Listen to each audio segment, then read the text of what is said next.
Yeah, that was good. That was fine. Manchester City have beat Southampton 3-1 on a night that will be remembered for more than just the result. We are through to the next round of the Carabao Cup, which is obviously all that matters on that front. But this tonight was an emotional night for Manchester City fans, an emotional night for what it meant to the club. Yep, Tommy Doyle made his Manchester City debut. Now, if you don't know why that is such a big deal, you've only got to look at his past and his family to realise why that is absolutely huge for this club. Now, his two grandparents, Mike Doyle and Glyn Pardoe, are both Manchester City legends. They both had loads of success in Manchester City. They're both genuinely old icons of this club. And he's now a Manchester City player too. This guy who grew up with the biggest blue family possibly in the world, genuinely couldn't be more of a blue if he tried, is now a Manchester City player. The young 18-year-old midfielder, he only turned 18 a week ago in fact, has now played for the first team. He even walked out to see a banner of his granddad holding a trophy. It's just incredible stuff, and I'm absolutely delighted for him.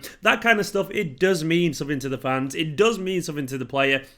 You can only see as well how at home he looked tonight. And I'll get onto his individual performance in a bit, but I'm delighted because I'm just happy that I was there to witness the grandson of two legends make his debut for City. And do you know what? He deserves it. He absolutely deserves it. And I love his passion. I love how much he cares. And I love how good he is as a footballer. But the game itself, we are through. Job done, professional. It was almost too easy at times, if we're being totally honest. There was a late momentary scare, obviously, when they got a goal back with a good header. But other than that, we totally and utterly cruised this game. This was a game where we could have probably put me at left back or something like that. We probably would have been fine, genuinely. We were that in control throughout the game. And if we'd really stepped up and gone through the gears, maybe this could have been a performance where we'd hit 6 or 7 and maybe even challenged Leicester score. But I don't think we really ever wanted to do that. I think we wanted to take it relatively easily. I don't think Southampton had any intention of doing anything other than just keeping the scores down as well. It was a decent performance, That's literally all that matters. And we got to see a very interesting team as well. We saw Angelino coming at left back. We had Eric Garcia step into defence alongside Nicolas Otamendi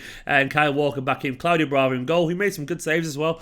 And then we saw Tommy Doyle as a number 6. Now, Doyle himself is normally number 8. Guardiola said that as well afterwards, that he played well in a position that wasn't his own. So he started number 6. Foden and Bernardo. What a fun midfield that was. Doyle, Foden and Bernardo. And then Gabriel Jesus on the left as a winger with Sergio Aguero in the middle and Riyad Mahrez on the right. And it was kind of easy, really. We just kind of strolled and we took our time and eventually we broke through. It was a good finish for the first goal. I think it was a Bernardo cross and Otamendi got for the header. Was it a Bernardo cross? I can't remember who crossed it in, but Otamendi rose highest and headed it past the keeper. Then eventually a couple of tap-ins for Sergio Aguero, who continues to score goals. And I really liked his effort today. Even in a game of this magnitude, he was still closing people down. He was still leading from the front, and he wore that captain's armband with pride. I love you, Sergio, and I'm devastated that one day you'll leave Manchester City. But for now, he's a goal machine. He's a leader and a workhorse, and he showed his maturity in a young team. There were some nice moments from Tommy Doyle. I may as well get into him nice and early on. I really liked how composed he was on the ball. He never really gave it away. A couple of slightly heavy touches,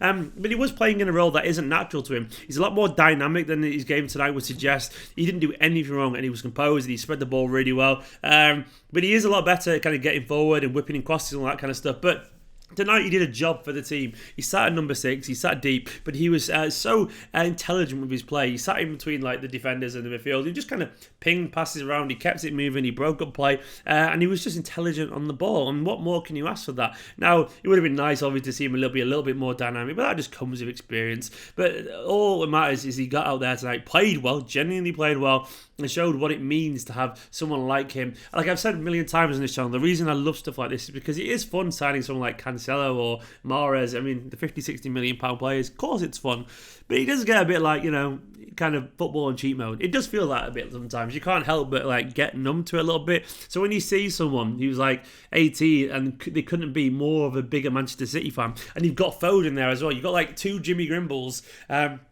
playing in the end of Manchester City's team and doing well, you can't not enjoy that. That's what I've always wanted. When I was a kid growing up, I wanted to be Tommy Doyle and Phil Foden now, and they're doing that, and it means something to them. And seeing the pictures of Doyle and Foden together on Instagram after the game, saying what a night, what more can you possibly want as a Manchester City fan? Like, I understand that it was tough for them to get into the first team given the quality we got, but a small part of me every now and then does envy what Chelsea have got at the moment, because they've got such a good thing going on, a very wholesome thing. So when we get a taste of it on nights like tonight, I love it. I genuinely love it, because it's what football is all about. Like, football is great when you win stuff. Football is better when you win stuff with your own players and your own prospects. It just is. You can't change that, unfortunately. I'm not saying I'm not happy, of course. I'm delighted to be a Manchester City fan, and every day is a pleasure supporting this club these days. But if there's one thing you can see more, I would love to see them in the first team every now and then more often, just because it's just great to witness. But he was good. Phil Foden as well. He had a good performance, loads of energy. One thing that Phil Foden does bring is that kind of willingness to close down and basically put the other team under a bit of pressure. Lively, intelligent, mature tonight. It wasn't a scintillating performance by anyone really in the team, but he was there, he was professional, and he looked totally at home in the field. You can tell he's growing confidence every single game. It's good to see him getting football now as well. Bernardo in the centre was pretty good as well.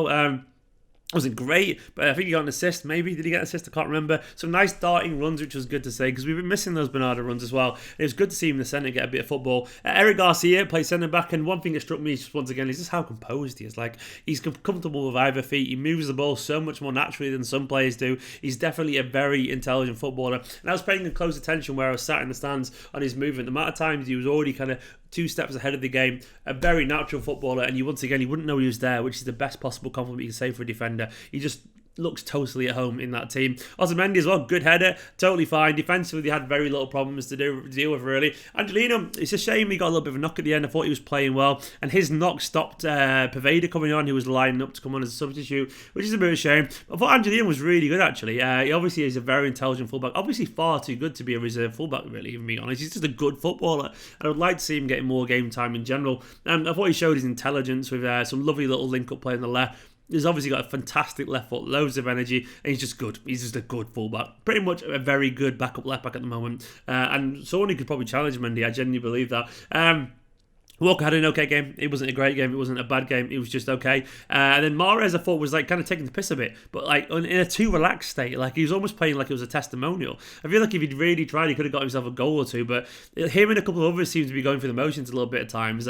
Gabriel Jesus showed a little bit of Brazilian magic here and there. I don't think he was great at left wing, but he was decent as well. A decent little performance for him. And Aguero was Aguero, the man in the right place at the right time. And as I said earlier, I really liked his kind of intelligence and his work ethic, and his leading from the front kind of attitude towards the game. Overall, it was just really good to see the youngsters out there. I thought like Foden, Doyle, Garcia, even Angelino, like they're all academy players. I thought they all impressed. I'm just hoping that Angelino's injury isn't serious. It could be a little bit of a strain. Hopefully it isn't anything that'll keep him out for any long period of time. I reckon he'll be back in a week or two. But it was just nice to see those players out there. I mean, this is why I love the Carabao Cup. We're in a quarter-final again. We're only 2 games away from being in the final. Another trip to Wembley. And I love this tournament because you get to see things that you would never normally see. You get to see a young Manchester City fan make his debut. You get to see Eric Garcia play. You get to see people like Angelino. You get to see maybe Gabriel Jesus out wide. You get to see exciting things, you know. It's also cheap to get in, which how can you not like that, you know? Everything about a Carabao Cup night, it isn't the most dramatic, I agree, and it can be a bit dead in the stadium and all that kind of stuff, but I still love this competition because it throws curveballs at you, and life's more interesting when there's some surprises, and tonight was full of surprises, and it was fine. It was generally fine. It was a good little performance. It was never really going to be that testing, but the players took it seriously enough to get through, and they treated Southampton with some respect. We could have been a little bit arrogant given the fact that they got stuffed the other day, but we weren't. We were professional. It was a decent night at the ground. I thought Southampton fans were pretty funny as well. I was sat quite near them. They had some pretty funny songs. Fair play to them. They know their shit and they laughed at themselves, which I quite admired. It reminded me of us when we were back at the main road in those days.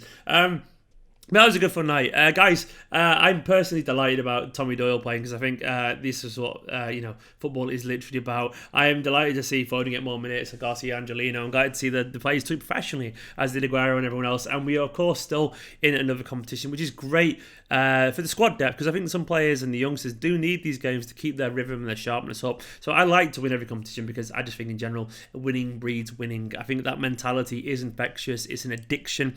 And the more we win, the better we'll be. Guys, anyway, that's just my thoughts on the game. Thank you for watching these videos as ever. Make sure you like, comment, subscribe, all the usual stuff. Go and get involved in the comments below. Keep it respectful, be nice, subscribe, blah, blah, blah. I'll see you soon.